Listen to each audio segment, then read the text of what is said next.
قال الله تبارك وتعالى في كلامه المجيد والفرقان الحميد ولقد أرسلنا إلى أمم من قبلك فأخذناهم بالبأساء والضراء لعلهم يتضرعون.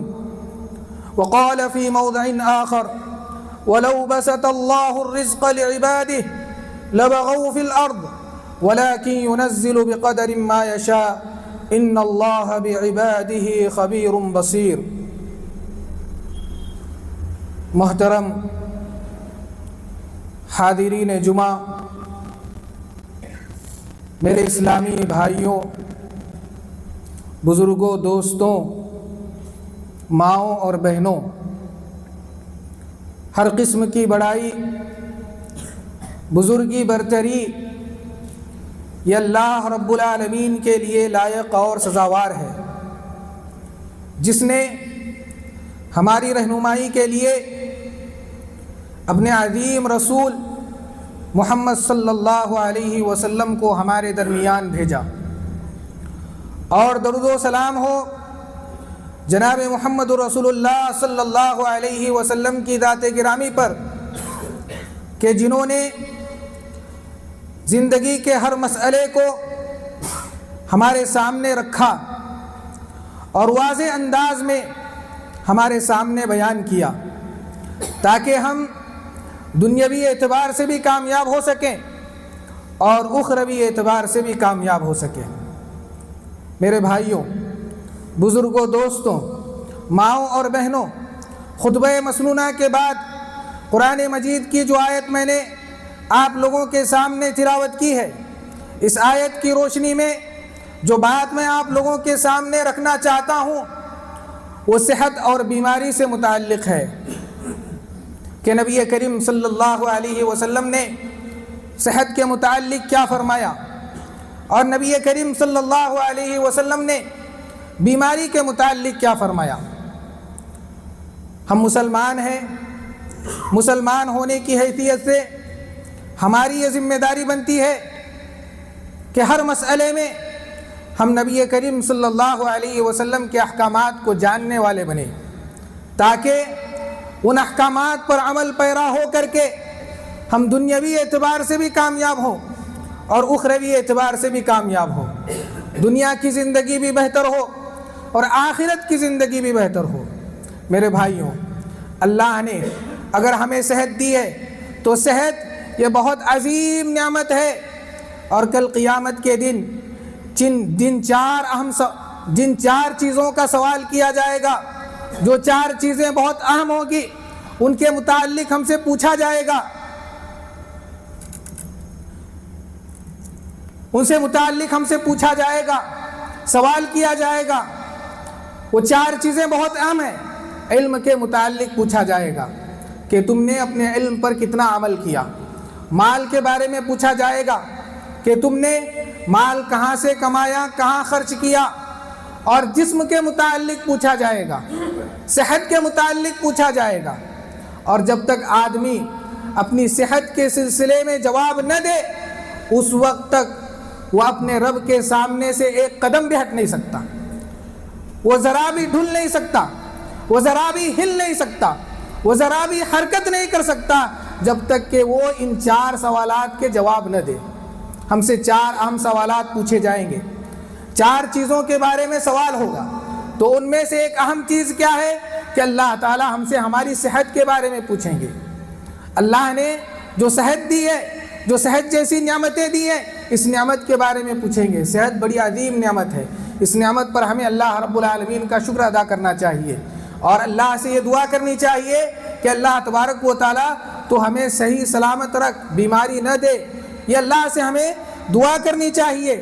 لیکن میرے بھائیوں، اللہ تبارک و تعالیٰ نے اپنا ایک نظام بنا رکھا ہے، اللہ تبارک و تعالیٰ کا حکم ہے، اللہ کی مرضی سے، اللہ کے فیصلے سے ہم سب بیمار ہوتے ہیں، اور بیماری ہر ایک کو لاحق ہوتی ہے۔ بیماری غریب اور امیر کے امتیاز کو نہیں دیکھتی، بیماری یہ نہیں دیکھتی کہ کون امیر ہے، کون غریب ہے، کون عہدے والا ہے، کون مقام اور مرتبے والا ہے، کون ذلیل ہے، کس کے پاس عہدہ نہیں ہے، بیماری یہ نہیں دیکھتی ہے۔ بیماری ہر کسی کو لاحق ہوتی ہے، بیماری بڑے کو بھی لاحق ہوتی ہے، چھوٹے کو بھی لاحق ہوتی ہے، مالدار کو بھی لاحق ہوتی ہے اور فقیر کو بھی لاحق ہوتی ہے، مسلمان کو بھی آتی ہے۔ آدمی مسلمان ہے تب بھی بیمار ہوتا ہے اور آدمی کافر ہے تب بھی بیمار ہوتا ہے۔ بیماری نیکوکار انسان کو بھی آتی ہے اور بیماری بدکار انسان کو بھی آتی ہے۔ بیماری ہر ایک کو لاحق ہوتی ہے کیونکہ اللہ رب العالمین کا فیصلہ ہے۔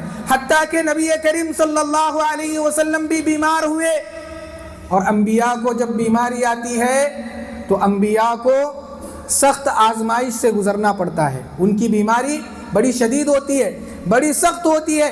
نبی کریم صلی اللہ علیہ وسلم جب مرض الموت کے اندر مبتلا ہوئے تو 3 مرتبہ بے ہوش ہو کر کے گرے۔ نبی کریم صلی اللہ علیہ وسلم بیمار ہوئے، بیماری اپنے شباب کو پہنچی، بیماری بڑھ گئی، مرض بڑھ گیا۔ نبی کریم صلی اللہ علیہ وسلم نماز کے لیے مسجد میں حاضر نہیں ہو سکتے، بیماری بڑھ گئی۔ نبی کریم صلی اللہ علیہ وسلم سے نماز میں آنے میں تاخیر ہو گئی۔ نبی کریم صلی اللہ علیہ وسلم نے پوچھا اصلی الناس، کیا لوگوں نے نماز پڑھی؟ جواب دیا گیا کہ اب تک لوگ آپ کا انتظار کر رہے ہیں، انہوں نے ابھی تک نماز نہیں پڑھی ہے۔ نبی کریم صلی اللہ علیہ وسلم نے فرمایا کہ میرے لیے مشکیزے کا انتظام کیا جائے، اس میں پانی ڈالا جائے، میں نہاؤں گا اور نہا دھو کر کے نماز کے لیے جاؤں گا اور لوگوں کی امامت کروں گا۔ نبی کریم صلی اللہ علیہ وسلم کے لیے پانی رکھا گیا، مشکیزہ رکھا گیا۔ نبی کریم صلی اللہ علیہ وسلم نے غسل کیا، غسل کرنے کے بعد نماز کو جانے کے لیے کھڑے ہو گئے، لیکن کھڑے ہونے کی طاقت نہیں تھی، بے ہوش ہو کر کے گر پڑے۔ نبی کریم صلی اللہ علیہ وسلم کچھ دیر کے بعد ہوش میں آتے ہیں اور سب سے پہلا سوال یہ کرتے ہیں اصلی الناس، کیا لوگوں نے نماز پڑھی؟ دیکھیے نماز کی کیا اہمیت ہے۔ نبی کریم صلی اللہ علیہ وسلم بے ہوش ہو رہے ہیں اور بے ہوش ہونے کے بعد آپ کی زبان سے جو کلمہ نکل رہا ہے وہ نماز کے سلسلے میں نکل رہا ہے، کسی چیز کی فکر نہیں ہے۔ سب سے پہلی فکر جس چیز کی نبی کریم صلی اللہ علیہ وسلم کو ہے وہ نماز کی ہے۔ بے ہوش ہو کر کے اٹھتے ہیں، پوچھتے ہیں کیا لوگوں نے نماز پڑھی؟ اصلی الناس، جواب دیا جاتا ہے کہ لوگ آپ کے انتظار میں ہیں، کوئی امام نہیں ہے۔ نبی کریم صلی اللہ علیہ وسلم نماز کے لیے جانا چاہتے ہیں، دیکھیے شوق، دیکھیے حرص، دیکھیے بیمار ہیں، بے ہوش ہو کر کے گر رہے ہیں، لیکن اس کے باوجود نبی کریم صلی اللہ علیہ وسلم کی یہ خواہش ہے کہ دوبارہ مسجد میں جا کر کے لوگوں کی امامت کریں۔ نبی کریم صلی اللہ علیہ وسلم لوگوں سے کہتے ہیں کہ میرے لیے مشکیزے کا انتظام کیا جائے، پانی کا انتظام کیا جائے تاکہ میں غسل کر کے لوگوں کی امامت کر سکوں۔ آپ کے لیے مشکیزے کا انتظام کیا جاتا ہے، آپ غسل کرتے ہیں، غسل کر کے نماز کے لیے آنا چاہتے ہیں، بے ہوش ہو کر کے گر پڑتے ہیں، پھر سے افاقہ ہوتا ہے تو آپ کی زبان سے نکلنے والا پہلا کلمہ کیا تھا؟ اصلی الناس، کیا لوگوں نے نماز پڑھی؟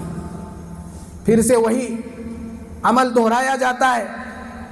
نبی کریم صلی اللہ علیہ وسلم دوبارہ مشکیزہ منگاتے ہیں اور پھر دوبارہ جو ہے اس پانی سے نہاتے ہیں، نماز کے لیے آنا چاہتے ہیں، بے ہوش ہو کر کے گر پڑتے ہیں، پھر آپ کی زبان سے نکلنے والا جو پہلا کلمہ ہوتا ہے اصلی الناس، پوچھتے ہیں کیا لوگوں نے نماز پڑھی؟ جب افاقہ ہوتا ہے، نماز کے لیے آنا چاہتے ہیں، پوچھتے ہیں اصلی الناس، کیا لوگوں نے نماز پڑھی؟ تو اس سے کیا بات معلوم ہوتا ہے کہ بیماری کے حالت میں بھی نماز معاف نہیں ہے۔ نبی کریم صلی اللہ علیہ وسلم سخت بیمار ہیں، آپ تھوڑے بیمار ہو، سخت بیمار ہو، نماز کبھی بھی معاف نہیں ہے۔ اللہ کے نبی صلی اللہ علیہ وسلم نے پوچھا اصلی الناس، کیا لوگوں نے نماز پڑھی؟ جواب دیا گیا لوگوں نے ابھی تک نماز نہیں پڑھی ہے، وہ آپ کے انتظار میں ہیں۔ پھر چوتھی مرتبہ نبی کریم صلی اللہ علیہ وسلم نے ایک پیغمبر کو کس کے پاس بھیجا؟ ایک رسول کو، ایک پیغمبر کو، ایک قاصد کو ابو بکر کے پاس بھیجا کہ جاؤ، جا کر کے کہو کہ وہ لوگوں کی امامت کرے۔ تو حضرت ابو بکر صدیق رضی اللہ تعالیٰ عنہ نبی کریم صلی اللہ علیہ وسلم کے حکم سے لوگوں کی امامت کرتے ہیں۔ تو کہنے کا مطلب یہ ہے کہ بیماری نبیوں کو بھی نہیں چھوڑتی ہے، بیماری نبی کو بھی آ کر کے رہتی ہے، اور بیماری کے حالت میں نماز معاف نہیں ہے، کتنے بھی بیمار کیوں نہ ہو، ہر حالت میں ہمیں نماز کو ادا کرنا ہے۔ نبی کریم صلی اللہ علیہ وسلم کا یہی عمل ہے، صحابہ کا یہی طریقہ ہے، اور یہی سنت ہمیں ملتی ہے۔ میرے بھائیوں، جب بیماری سب کو لاحق ہوتی ہے تو سوال یہ پیدا ہوتا ہے کہ بیماری کیا ہے، بیماری کیوں آتی ہے، بیماری کا مقصد کیا ہے، اللہ ہمیں بیمار کیوں کرتے ہیں؟ اس طرح کے سوالات ہمارے سامنے ہوتے ہیں۔ تو اس کا جواب کیا ہے؟ تو اس کا سب سے پہلا جواب یہ ہے کہ بیماری اللہ کے لشکروں میں سے ایک لشکر ہے، وہ اپنا لشکر جس کی طرف چاہتا ہے بھیجتا ہے، اور بیماری اللہ کی جانب سے آزمائش ہے۔ بیماری صحت کے سلسلے میں عیب اور نقص ہے، یہ اللہ کی جانب سے آزمائش ہے، اور اس بیماری کو ذرہ قرآن مجید میں کہا گیا ہے۔ اللہ تبارک و تعالی قرآن مجید میں فرماتے ہیں وَلَقَدْ أَرْسَلْنَا إِلَىٰ أُمَمٍ مِّن قَبْلِكَ فَأَخَذْنَاهُمْ بِالْبَأْسَاءِ وَالضَّرَّاءِ لَعَلَّهُمْ يَتَضَرَّعُونَ۔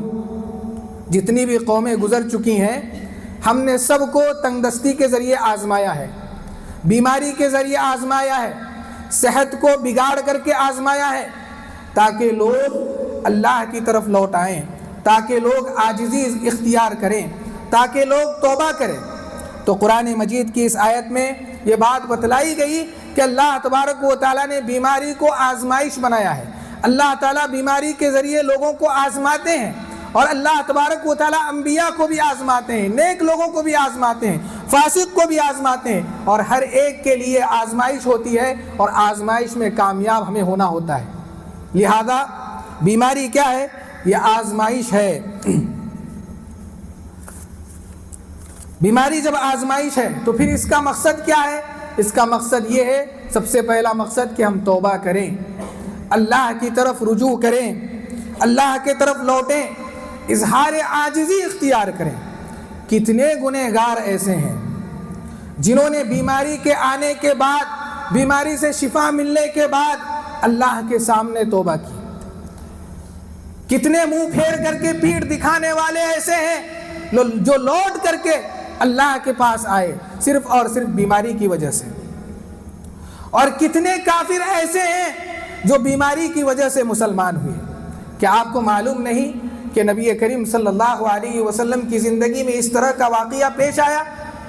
نبی کریم صلی اللہ علیہ وسلم کا ایک یہودی غلام، ایک بچہ جو یہودی غلام تھا، نبی کریم صلی اللہ علیہ وسلم کی خدمت کیا کرتا تھا، وہ بیمار ہو گیا۔ نبی کریم صلی اللہ علیہ وسلم اس کی عیادت کے لیے گئے، مرض الموت میں تھا۔ اللہ کے نبی صلی اللہ علیہ وسلم اس کے سر کے پاس بیٹھتے ہیں، اسے اسلام کی دعوت دیتے ہیں، کہتے ہیں اسلم، اسلام قبول کرو۔ وہ اپنے باپ کی طرف دیکھتا ہے، کیا کروں؟ باپ کہتے ہیں اتی ابو القاسم، ابو القاسم کی اطاعت کرو، محمد صلی اللہ علیہ وسلم کی بات مان لو۔ اس کے بعد وہ بچہ ایمان قبول کرتا ہے، اشہد ان لا الہ الا اللہ و اشہد ان محمدًا عبدہ و رسولہ کی گواہی دیتا ہے، کلمہ پڑھتا ہے، ایمان لاتا ہے، اسلام کے اندر داخل ہو جاتا ہے۔ نبی کریم صلی اللہ علیہ وسلم فرماتے ہیں الحمدللہ الذی انقذہ من النار، کہ تمام تعریفیں اس اللہ کے لیے ہیں جس نے اس کو جہنم کی آگ سے بچایا۔ دیکھیے، بیماری کی حالت میں اس یہودی غلام کو اس بات کا احساس ہوا کہ صحت کتنی بڑی نعمت ہے، ایمان کتنی بڑی نعمت ہے، نبی کریم صلی اللہ علیہ وسلم کے قول کی کیا اہمیت ہے، بیماری کی حالت میں اسے پتہ چلا اور اس نے اسلام کو قبول کیا۔ لہذا کہنے کا مطلب یہ ہے کہ بیماری خیر لے کر کے آتی ہے۔ بیماری جس طریقے سے شر کا باعث ہے اسی طریقے سے خیر کا بھی باعث ہے۔ بہرحال بیماری کی وجہ سے خیر بھی آتا ہے اور بیماری کی وجہ سے شر بھی آتا ہے، تکلیف بھی ہوتی ہے، لیکن اللہ کو معلوم ہے کہ ہمارے لیے کیا بہتر ہے، ہمارے حق میں کیا بہتر ہے، بیماری بہتر ہے یا صحت بہتر ہے۔ لہذا ہمیں ہمیشہ اللہ سے یہ دعا کرنی چاہیے کہ جو چیز ہمارے حق میں بہتر ہو، اے اللہ تبارک و تعالیٰ وہی چیز تو ہمیں عطا کر۔ بیماری بہتر ہے تو بیماری عطا کر، صحت بہتر ہے تو صحت عطا کر۔ یہ ہماری دعا ہمیشہ ہونی چاہیے۔ آدمی کیا ہے معلوم ہے، ہر چیز کو ہمیشہ برا جاننے کی کوشش کر، کوئی مصیبت آتی ہے تو اسے شر سمجھنے لگتا ہے۔ ہر مصیبت شر نہیں ہوتی، لا تحسبوا شرا لکم بل هو خیر لکم۔ قرآن مجید میں کیا کہا گیا کہ ہر مصیبت کو شر نہیں سمجھنا چاہیے، کبھی کبھی مصیبت خیر لے کر کے آتی ہے، جس طریقے سے اس بچے کی زندگی کے اندر اس نے خیر لے کر کے آیا۔ اور پھر اسی طریقے سے اسلام کتنا پیارا دین ہے، اسلام کتنا پیارا مذہب ہے کہ وہ ہر چیز میں ہماری رہنمائی کرتا ہے، یہ بتاتا ہے کہ بیماری کیا چیز ہے، بیماری آنے پر کیا کرنا چاہیے، بیماری اگر گزر جائے، صحت اگر آدمی کو مل جائے، شفا مل جائے تو کیا کرنا چاہیے، ساری چیزیں اسلام بتاتا ہے۔ اسلام کیا کہتا ہے کہ بیماری آزمائش ہے، اللہ کی طرف سے آزمائش ہے۔ بیماری جب آ جائے تو بیماری میں صبر سے کام لینا چاہیے، صبر کرنے والوں کے لیے خوشخبری ہے، وبشر الصابرین۔ اور بیماری کی حالت میں کیا کرنا چاہیے یہ بھی اسلام بتاتا ہے۔ الذین اذا اصابتهم مصیبہ قالوا انا للہ وانا الیہ راجعون، کہ جب تمہیں بیماری لاحق ہو، کوئی مصیبت آئے تو کہو انا للہ وانا الیہ راجعون، ہم اللہ کے ہیں اور ہمیں اللہ ہی کی طرف جانا ہے۔ اور پھر اجر بھی بتایا کہ اگر ہم اللہ کا شکر ادا کریں گے، صبر کے ساتھ زندگی گزاریں گے، شکر کے کلمات، صبر کے کلمات ادا کریں گے تو اجر کیا ملنے والا ہے، اولئک علیہم صلوات من ربہم ورحمہ واولئک هم المہتدون، کہ ان پر اللہ کی جانب سے رحمتیں نازل ہوں گی اور یہی لوگ ہدایت یافتہ لوگ ہیں۔ تو دیکھیے اسلام کتنا پیارا مذہب ہے۔ اسلام یہ بھی بتاتا ہے کہ بیماری سے بچنے کے لیے کیا کرنا چاہیے، اور جب بیماری آ جاتی ہے تو یہ بتاتا ہے کہ اس بیماری کا علاج کیا ہے، اس بیماری میں کیا کرنا چاہیے، اور اسلام یہ بھی بتاتا ہے کہ اس پر اسے کیا اجر ملنے والا ہے اور کیا اس کو گناہ ملنے والا ہے۔ بہرحال کہنے کی بات یہ ہے کہ اسلام بڑا پیارا مذہب ہے جو ہماری ہر چیز میں رہنمائی کرتا ہے۔ بیماری کے اعتبار سے لوگوں کی دو قسمیں ہیں، بیماری کے اعتبار سے لوگوں کی دو قسمیں ہیں۔ ایک قسم کے لوگ وہ ہیں جو اجر پانے والے ہیں، اور دوسری قسم کے لوگ وہ ہیں جو گناہ کا بوجھ اپنے سر پر اٹھاتے ہیں۔ پہلی قسم کے لوگ جو اجر پانے والے ہیں وہ لوگ کون ہیں کہ جب بیماری آتی ہے، مصیبت آتی ہے، پریشانی آتی ہے تو صبر سے کام لیتے ہیں، اللہ کے فیصلے سے راضی ہوتے ہیں، شکر کے کلمات، صبر کے کلمات ادا کرتے ہیں اور اللہ سے اجر کی امید رکھتے ہیں۔ ایسے لوگوں کو اجر ملے گا۔ اور گناہ کا بوجھ کون لوگ اٹھائیں گے؟ وہ لوگ گناہ کا بوجھ اٹھائیں گے جو بے صبری کا مظاہرہ کرتے ہیں، شکر کے کلمات، صبر کے کلمات ادا نہیں کرتے، اللہ سے مایوس ہو جاتے ہیں، اللہ سے انہیں کسی طرح کی کوئی امید نہیں ہوتی ہے، توبہ نہیں کرتے ہیں، استغفار نہیں کرتے ہیں، اللہ کی طرف رجوع نہیں کرتے ہیں، تو ایسے لوگ خسارہ اٹھانے والے لوگ ہیں۔ میرے بھائیوں، ہمیں یہ بات بھی جان لینا چاہیے کہ جب مصیبت آتی ہے، پریشانی آتی ہے تو آدمی بہت زیادہ خوف محسوس کرتا ہے، بہت زیادہ ڈر محسوس کرتا ہے، لیکن اس ڈر کا مطلب یہ نہیں ہے کہ ہم اللہ کو چھوڑ کر کے غیروں کے در پر جائیں۔ کیا آپ نے نہیں دیکھا کہ بہت سارے لوگ بیماری کے آنے پر باباؤں کے پاس جاتے ہیں، بہت سارے لوگ بیماری کے آنے پر درگاہوں پر جاتے ہیں، بہت سارے لوگ بیماری کے آنے پر اپنے ہاتھ میں دھاگا باندھتے ہیں، بہت سارے لوگ بیماری کے آنے پر اللہ سے مایوس ہو جاتے ہیں، اللہ سے نا امید ہو جاتے ہیں اور بیماری کو شر کا باعث سمجھتے ہیں، عذاب سمجھتے ہیں۔ کیا آپ نے نہیں دیکھا؟ تو ایسے ہی لوگوں کے لیے گناہ کا بوجھ ہے۔ تو کہنے کا مطلب یہ ہے کہ بیماری آنے پر غیروں کے در پر جانا، غیروں سے امید لگانا، یہ سارے کے سارے کام شرک کے کام ہیں۔ مومن کا یہ عمل نہیں ہوتا ہے، مومن کا عمل ایسا نہیں ہوتا ہے، مومن کا عمل صالح عمل ہوتا ہے، مومن کا عمل اچھا عمل ہوتا ہے۔ لہذا ہمیں چاہیے کہ ہم اپنے عقیدے کو اپنے عمل کو درست کرنے کی مکمل کوشش کریں۔ اور ایک بات یہ کہ جب مومن پر بیماری آتی ہے، آزمائش آتی ہے، تو دوسروں کے بالمقابل اس کی آزمائش، اس کی بیماری سخت ہوتی ہے، سخت ہوتی ہے۔ اللہ تعالیٰ اچھی طریقے سے آزماتے ہیں۔ ہم نے کہہ دیا کہ ہم ایمان والے ہیں، مسلمان والے ہیں، اتنا کافی نہیں ہے۔ اللہ تعالیٰ آزمائیں گے، دیکھیں گے کہ واقعی میں ایمان والا ہے کہ نہیں ہے، واقعی میں مسلمان والا ہے کہ نہیں ہے۔ نبی کریم صلی اللہ علیہ وسلم سے سوال کیا گیا، من اشد الناس بلاء، کہ سب سے زیادہ سخت آزمائش کس پر آتی ہے؟ کس کو سب سے زیادہ آزمایا جاتا ہے؟ تو نبی کریم صلی اللہ علیہ وسلم نے فرمایا الانبیاء، سب سے پہلے مصیبت انبیاء پر آتی ہے اور سب سے زیادہ سخت آزمائش ان پر آتی ہے، انبیاء پر۔ اس کے بعد کہا کہ علماء کو سختی کے ساتھ آزمایا جاتا ہے، اور پھر اسی طریقے سے صالحین پر سخت آزمائش آتی ہے۔ مطلب یہ ہے کہ جب بیماری آئے گی تو سخت ترین آزمائش ہوگی، سخت بیماری آئے گی، اللہ آزمائیں گے۔ عام طور پر، عمومی طور پر ایسا ہوتا ہے، ایسا نہیں ہے کہ اگر کسی کو بیماری نہیں آ رہی ہے تو وہ مومن نہیں ہے، ایسا بھی نہیں ہے۔ اگر کسی کو بیماری نہیں آ رہی ہے تب بھی وہ مومن ہو سکتا ہے، لیکن اللہ تبارک و تعالیٰ بیماری دے کر کے آزماتے ہیں، اور جب بیماری دیتے ہیں تو مومن کی آزمائش سخت آزمائش ہوتی ہے۔ اور اللہ تبارک و تعالیٰ آزماتے کیسے ہیں؟ اللہ تعالیٰ جوؤں کے ذریعے آزماتے ہیں۔ نبی کریم صلی اللہ علیہ وسلم نے فرمایا کہ اللہ تبارک و تعالیٰ سر میں، جسم کے اندر جوں بھیج دیتے ہیں، کیڑے بھیج دیتے ہیں، اور پھر ان کیڑوں کے ذریعے وہ آدمی کیا ہوتا ہے؟ بیمار ہو جاتا ہے، یہاں تک کہ وہ مر جاتا ہے۔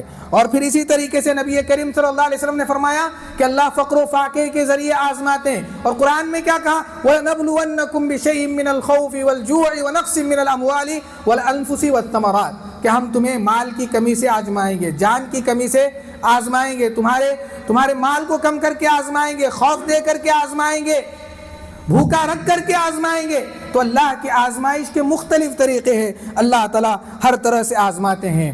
اور جب آزمائش زندگی کے اندر آتی ہے اور آزمائش بڑی ہوتی ہے تو اس کا اجر بھی بہت بڑا ہوتا ہے۔ نبی کریم صلی اللہ علیہ وسلم نے فرمایا عظم البلاء مع عظم الجزاء، کہ جس طرح سے آزمائش بڑی ہوتی ہے، جتنی بڑی آزمائش ہوگی اللہ تعالیٰ اتنا اجر دیں گے۔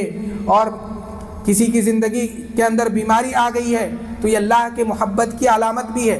نبی کریم صلی اللہ علیہ وسلم نے فرمایا ان اللہ یحب قوما ابتلاہم، کہ اللہ تعالیٰ اگر کسی قوم سے محبت کرتے ہیں تو اسے آزمائش میں ڈال دیتے ہیں، اس کو بیمار کر دیتے ہیں، مال کے ذریعے آزمائیں گے، جسم میں بیماری دے کر کے بھی آزمائیں گے۔ بہرحال بیماری کبھی آزمائش ہوتی ہے، کبھی غم کا باعث ہوتی ہے، اور کبھی خوشی کا بھی باعث ہوتی ہے۔ کیا آپ نے نہیں دیکھا کہ ایک آدمی بیمار ہوتا ہے اور اس کے دل کے اندر یہ تمنا ہوتی ہے کہ لوگ اس کی عیادت کو آئیں، اور جب لوگ عیادت کو آتے ہیں تو اسے دل میں خوشی ہوتی ہے، اور پھر اسی طریقے سے جب لوگوں کی جانب سے اسے تحفے تحائف ملتے ہیں تو اسے خوشی محسوس ہوتی ہے۔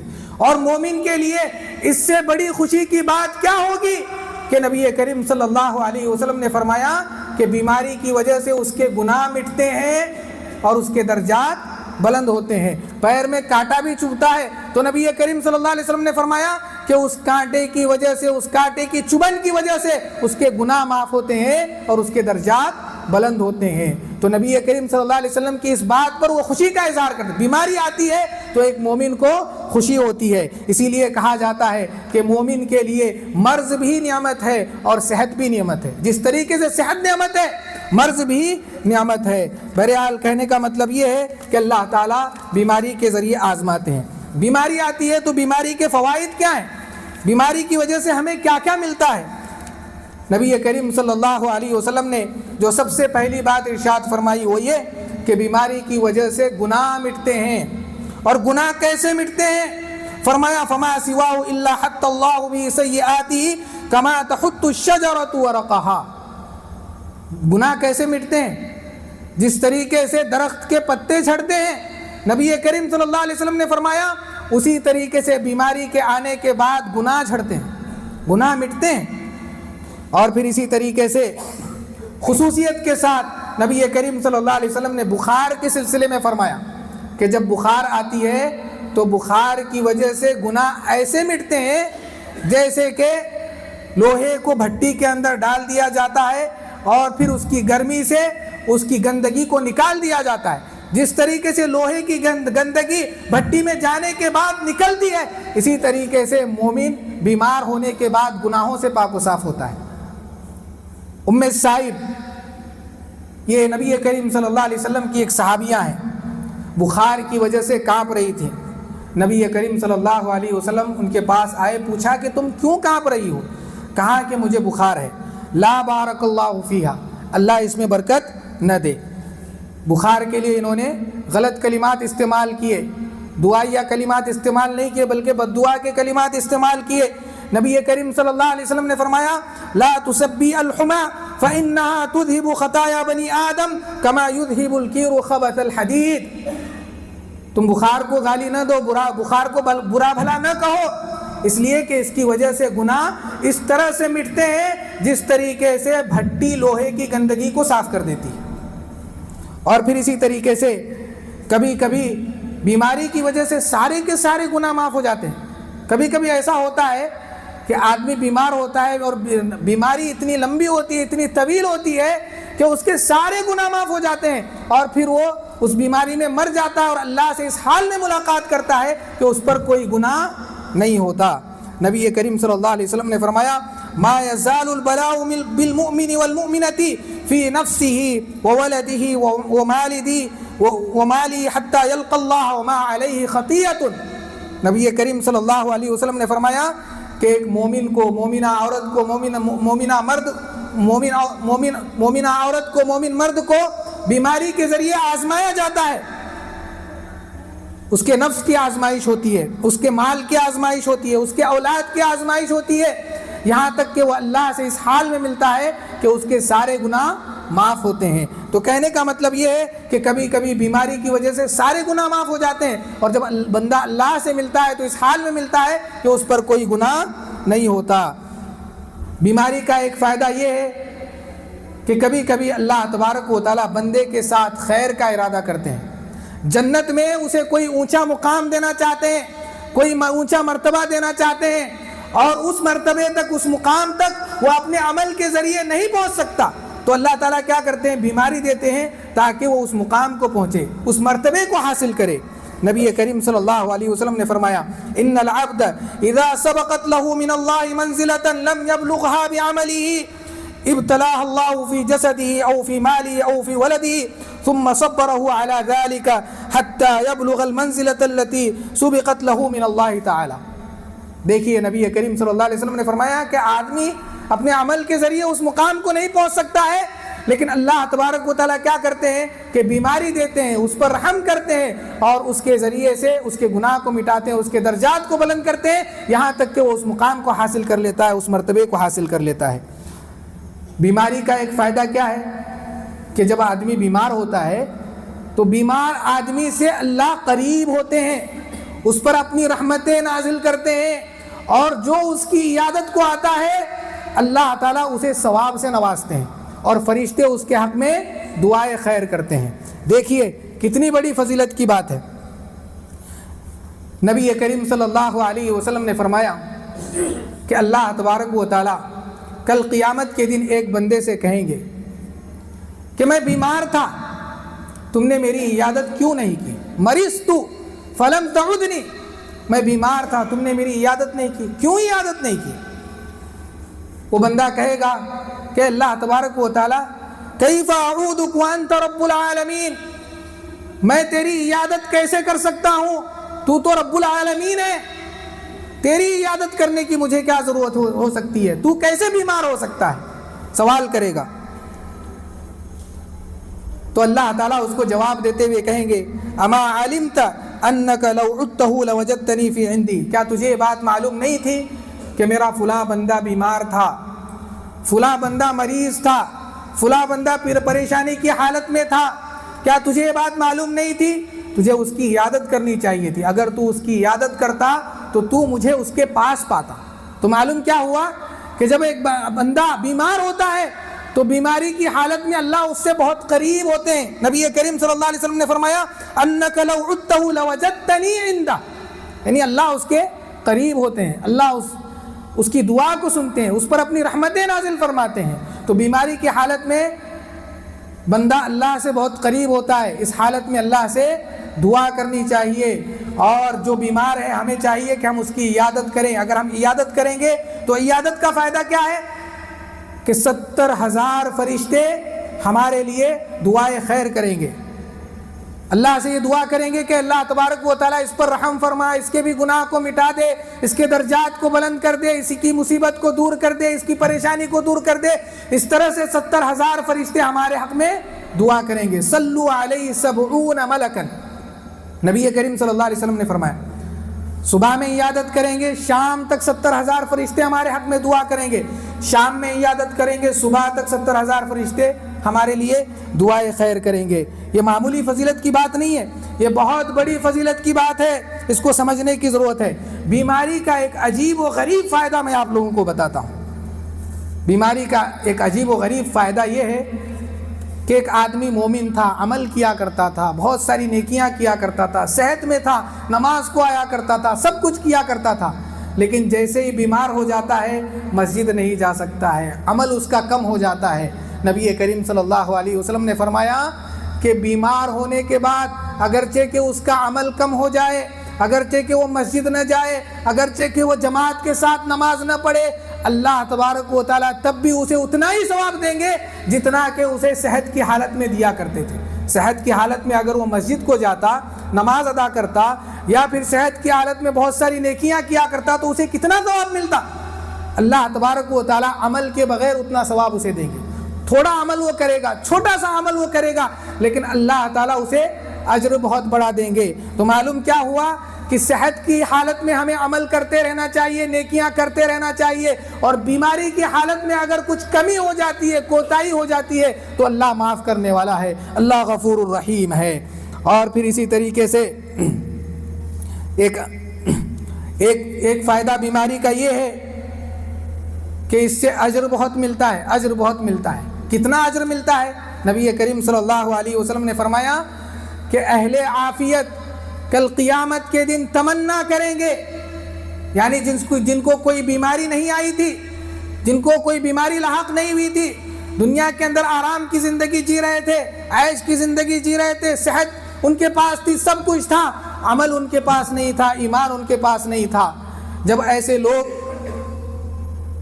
بیماروں کو دیکھیں گے جو بیمار تھے، عمل نہیں کر سکتے تھے، اور بیماری کی وجہ سے اللہ تبارک و تعالیٰ نے جو اجر انہیں دیا ہے وہ دیکھیں گے تو دیکھ کر کے کیا کہیں گے؟ اہل عافیت تمنا کریں گے، کیا تمنا کریں گے؟ لو ان جلودہم کانت قرضت فی الدنیا بالمقاریض، کہ کاش ان کی چمڑیاں کینچیوں سے کتر دی جاتی۔ تمنا کریں گے اہل عافیت بیمار لوگوں کو دیکھ کر کے تمنا کریں گے کہ کاش ہماری چمڑیاں کینچیوں سے کاٹ دی جاتی، یعنی ہم اتنے بیمار کر دیے جاتے، اتنی مصیبتیں ہم پر آتی کہ اللہ تبارک و تعالی ہمیں اجر سے نوازتا۔ تو اجر دیکھیے کتنا دیں گے، ہم اندازہ نہیں کر سکتے اللہ جو ہمیں دینے والے ہیں۔ انما یوفی الصابرون اجرہم بغیر حساب، کہ اللہ تبارک و تعالی اپنے مومن بندوں کو بے حد و حساب اجر سے نوازتے ہیں۔ ابن قیم رحمہ اللہ نے بیماری کے 100 سے زیادہ فوائد اپنی کتاب کے اندر ذکر کیے ہیں۔ شفاء العلیل ایک کتاب ہے ان کی، اس کتاب کے اندر بیماری کے 100 سے زیادہ فوائد ذکر کیے ہیں۔ اور پھر اسی طریقے سے ایک آخری بات یہ کہنا چاہتا ہوں کہ دیکھیے یقیناً بیماری کے بہت سارے فوائد ہیں، بہت ساری اس کی خوبیاں ہیں، لیکن اس کے باوجود ہمیں بیماری اللہ سے مانگنا نہیں چاہیے، اللہ سے عافیت کا سوال کرنا چاہیے۔ نبی کریم صلی اللہ علیہ وسلم نے بیماری مانگنے سے منع فرمایا ہے۔ ایک مرتبہ نبی کریم صلی اللہ علیہ وسلم ایک بیمار شخص کے پاس گئے، وہ اتنا زیادہ بیمار تھا کہ چوزے کی طرح سکڑ گیا تھا، چوزے کی طرح ہو گیا تھا بیماری کی وجہ سے، بہت زیادہ بیمار، بہت زیادہ کمزور ہو گیا تھا۔ نبی کریم صلی اللہ علیہ وسلم اس کے پاس آتے ہیں، آ کر کے کہتے ہیں کہ کیا تمہاری دعا ہے؟ کیا تم اللہ سے کوئی چیز مانگنا چاہتے ہو؟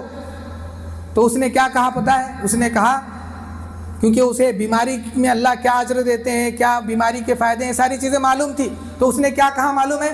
اس نے کہا میں چاہتا ہوں کہ اللہ تبارک و تعالیٰ جو سزا میرے گناہوں کی وجہ سے آخرت میں دینے والا ہے، میں چاہتا ہوں کہ وہ سزا مجھے دنیا ہی میں دے، میں چاہتا ہوں کہ اللہ مجھے آخرت کی سزا دنیا میں دے۔ نبی کریم صلی اللہ علیہ وسلم نے فرمایا کہ تمہیں ایسی دعا نہیں کرنی چاہیے تھی، تمہیں عافیت کی دعا کرنی چاہیے تھی، سلامتی کی دعا کرنی چاہیے تھی، بیماری کی دعا نہیں کرنی چاہیے تھی۔ نبی کریم صلی اللہ علیہ وسلم نے اسے منع فرمایا اور کہا کہ اگر اللہ تمہیں بیمار کر دے تو تم اس کا بوجھ نہیں اٹھا سکتے، اس کے بوجھ کو اٹھا نہیں سکتے، اس کی تکلیف کو تم برداشت نہیں کر سکتے، کیوں تم اللہ سے بیماری مانگ رہے ہو؟ اللہ سے عافیت مانگو اور اللہ سے دعا کرو، اللہ سے یہ دعا کرو، اللہم عافنی فی بدنی، اللہم عافنی فی سمعی، اللہم عافنی فی بصری۔ تو کہنے کا مطلب یہ ہے کہ نبی کریم صلی اللہ علیہ وسلم نے عافیت مانگنا سکھایا، مرض مانگنے سے منع فرمایا۔ عباس بن عبد المطلب کو بھی نبی کریم صلی اللہ علیہ وسلم نے یہی نصیحت کی، کہا صلی اللہ العافیت فی الدنیا والآخرہ، اللہ سے عافیت مانگو دنیا میں بھی اور آخرت میں بھی۔ اسی طریقے سے نبی کریم صلی اللہ علیہ وسلم نے جب پہلا خطبہ دیا تو پہلے خطبے میں بھی نبی کریم صلی اللہ علیہ وسلم نے یہی نصیحت کی کہ جب اللہ سے مانگو تو اللہ سے عافیت مانگو، اللہ سے بیماری نہ مانگو۔ اور جب بیماری اور نبی کریم صلی اللہ علیہ وسلم نے فرمایا کہ یقین کے بعد سب سے بڑی اگر کوئی نعمت ہے تو وہ عافیت ہے، یقین کے بعد سب سے بڑی نعمت عافیت ہے۔ یقین کیا ہے؟ ایمان کو، عمل کو یقین کہا گیا ہے۔ اگر آپ کے پاس صحیح عقیدہ ہے، صحیح ایمان ہے تو یہ سب سے بڑی نعمت ہے۔ اس نعمت کے بعد اللہ کی سب سے بڑی نعمت اگر کوئی ہو سکتی ہے تو وہ عافیت ہے۔ اور پھر اسی طریقے سے آخری بات یہ کہ جب بیماری آ جائے تو بیماری کی حالت میں صبر سے کام لینا چاہیے اور دعا کرنا چاہیے۔ صبر کیسا ہونا چاہیے؟ اس طرح سے صبر کرنا چاہیے جس طریقے سے ایوب علیہ السلام نے صبر کیا۔ ایوب علیہ السلام کا صبر بڑا نرالا تھا۔ بیمار پڑنے کے بعد وہ کسی بابا کے پاس نہیں گئے، کسی مرید کے پاس نہیں گئے، کوئی تاغا انہوں نے نہیں باندھا۔ بیمار پڑنے کے بعد صبر کرتے رہے، اللہ سے انہوں نے امید رکھی، اللہ سے مانگتے رہے، صبر کے ساتھ زندگی گزاری۔ اور جب اللہ سے دعا کی تو کیا دعا کی؟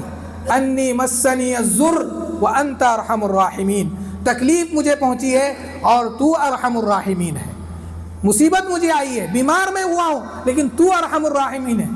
اللہ تعالیٰ سے یہ نہیں کہا مجھے شفا دے، اللہ سے یہ نہیں کہا کہ مجھے بیماری دے شفا دے، یہ اللہ سے نہیں کہا۔ کیا کہا؟ وَأَنْتَ أَرْحَمُ الرَّاحِمِينَ، تو سب سے زیادہ رحم کرنے والا ہے۔ بیماری اگر میرے حق میں بہتر ہے تو مجھے بیمار رہنے دے، صحت اگر میرے حق میں بہتر ہے تو مجھے صحت عطا فرما۔ تو اس طرح سے ہمیں دعا کرنی چاہیے۔ بہرحال ایوب علیہ السلام کا جو طرز عمل تھا اس طرز عمل کو ہمیں اختیار کرنا چاہیے۔ اور ایک آخری بات یہ کہ بیماری کی حالت میں جو واجبات ہیں ان کو ہم کبھی ترک نہ کریں۔ اور اگر کوئی آدمی بیمار ہے تو ہمیں کیا کرنا چاہیے؟ اس کی عیادت کرنا چاہیے، اس کی عیادت کو جانا چاہیے۔ اور بیماری جو ہوتی ہے یہ کبھی کم ہوتی ہے اور کبھی زیادہ ہوتی ہے، تو جو آدمی معمولی بیمار ہے اس کی عیادت کو جانے کی ضرورت نہیں ہے۔ جو آدمی سخت بیمار ہے ہمیں اس کی عیادت کرنی چاہیے اور اسی کی عیادت میں سب سے زیادہ ثواب ہے۔ اور جو آدمی چھوٹا موٹا بیمار ہے اس پر جماعت کے ساتھ نماز پڑھنا فرض ہے۔ چھوٹی موٹی بیماری ہے تو چھوٹی موٹی بیماری کا بہانہ کر کے وہ گھر میں نماز نہیں پڑھ سکتا، یاد رکھیے۔ ہاں کوئی بڑی بیماری ہے تو آپ کو رخصت دی گئی ہے، لیکن چھوٹی بیماری ہے تو چھوٹی بیماری کی وجہ سے آپ اپنے گھر کے اندر نماز نہیں پڑھ سکتے، مسجد میں آنا ہوگا، مسجد میں آ کر کے جماعت کے ساتھ آپ کو نماز پڑھنا ہے، جماعت کے ساتھ آپ کو نماز پڑھنا ہے، نماز معاف نہیں ہے۔ اور ایک آخری بات یہ کہ بیماری دو طرح کی ہوتی ہے، ایک بیماری متعدی بیماری ہوتی ہے، ایک غیر متعدی بیماری ہوتی ہے۔ متعدی بیماری کا مطلب کیا ہے؟ پھیلنے والی بیماری۔ غیر متعدی بیماری کا مطلب کیا ہے؟ کہ وہ بیماری پھیلتی نہیں ہے۔ تو اگر کسی کو ایسی بیماری لاحق ہے جس غیر متعدی بیماری ہے تو آپ کیا کریں گے؟ اس کی عیادت کو جائیں گے۔ اور اگر کسی کو متعدی بیماری لگی ہوئی ہے، کسی کو متعدی بیماری ہے تو اس سلسلے میں اسلام کیا کہتا ہے؟ اس سلسلے میں اسلام یہ کہتا ہے کہ یہاں پر دو قسم کے لوگ ہیں۔ ایک تو وہ لوگ ہیں جن پر اس کا واجبی حق ہے، بیمار کا واجبی حق ہے، اور دوسری قسم کے لوگ عام لوگ ہیں۔ تو عام لوگ اس کی عیادت کو نہیں جائیں گے۔ جس کو پھیلنے والی بیماری لگی ہوئی ہے، متعدی بیماری لگی ہوئی ہے، تو اس کی عیادت کو عام لوگ نہیں جائیں گے، لیکن جو خاص لوگ ہیں وہ جائیں گے، جیسے اس کے ماں باپ ہیں، اس کے بچے ہیں، اس کی اولاد ہے، اور پھر اسی طریقے سے ڈاکٹر ہیں، یا جو اس کی خدمت کرنے والے لوگ ہیں یہ لوگ جائیں گے اور اس کی خدمت کریں گے اور اس کا ساتھ دیں گے، اس کی مکمل خدمت کریں گے، اور یہ عقیدہ رکھیں گے کہ بیماری دینے والا اللہ ہے، شفا دینے والا اللہ ہے، اللہ کی اجازت کے بغیر کوئی بیماری متعدی نہیں ہے، جب تک اللہ چاہے گا نہیں تب تک کوئی بیماری پھیلنے والی نہیں ہے، یہ عقیدہ ہونا چاہیے۔ اور جو لوگ عیادت کو نہیں جا رہے ہیں انہیں بھی یہ بات معلوم ہونی چاہیے، اگرچہ کہ وہ اپنے گھر کے اندر بیٹھے ہوئے ہیں تب بھی ان کو وہ بیماری لگ سکتی ہے، وہ محض اس وجہ سے اس کی عیادت کے لیے نہیں جا رہے ہیں کیونکہ نبی کریم صلی اللہ علیہ وسلم نے عیادت سے منع کیا ہے، اس لیے نہیں جا رہے ہیں، لیکن ضرورت پڑے گی تو وہ بھی عیادت کو جائیں گے، ضرورت محسوس ہوگی تو وہ بھی عیادت کو جائیں گے، کیونکہ ایک مومن کا عقیدہ بڑا مضبوط ہوتا ہے، اس کا یہ عقیدہ ہوتا ہے کہ بیمار کرنے والی ذات اللہ کی ہے، شفا دینے والی ذات بھی اللہ کی ہے، کوئی بیماری فی نفسی ہی متعدی نہیں ہوتی ہے، ایک مومن کا عقیدہ ہے، ایک مسلمان کا عقیدہ ہے۔ اللہ سے دعا ہے کہ اللہ تبارک و تعالی ہم تمام کو صحیح عمل کرنے والا، ایمان والا، عقیدے والا بنائے۔ اللہ تبارک و تعالی جو لوگ بیمار ہیں انہیں شفائے کاملہ عاجلہ عطا فرمائے، جو لوگ پریشان حال ہیں اللہ ان کی پریشانی کو دور کرے، جو لوگ مقروض ہیں اللہ ان کے قرضوں کی ادائیگی کی سبیل بنائے، اور پھر اسی طریقے سے جہاں پر لوگوں پر ظلم ہو رہا ہے اللہ تبارک و تعالیٰ ان کی مدد فرمائے۔